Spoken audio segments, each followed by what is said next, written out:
Kapamilya, isang grupo mula South Cotabato ang walang pagod na nakikibaka para ipaglaban ang karapatan ng mga maralita sa kanilang lugar.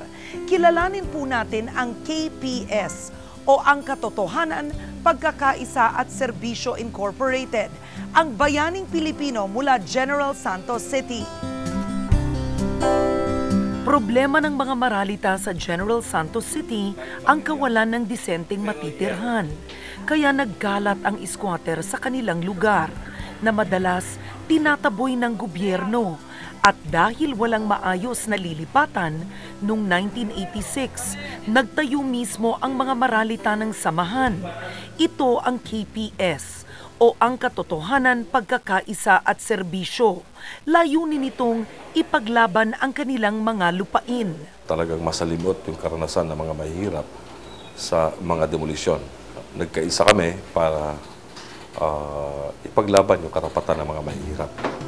Noong 2002, nagtagumpay sila ng i-award sa kanila ng gobyerno ang mahigit sa 50 hektarya ng lupa sa Makar Town Site Reservation sa Labangal. We realize and we learn na working with the poor is better than working for the poor.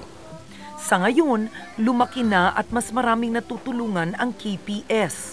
Dahil sa mga itinayong kooperatiba at microfinancing, hinihikayat nila ang kanilang mga miyembro na magnegosyo.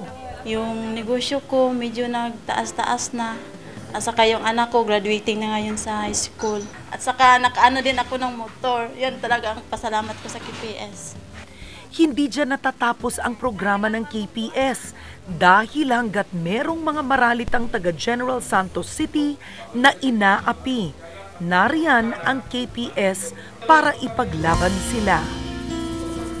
Para sa iba pang impormasyon tungkol sa Bayaning Pilipino, mag-log on lamang sa bayaningpilipino.abs-cbnnews.com.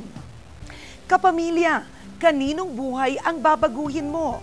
Huwag palalampasin na maging bayaning Pilipino.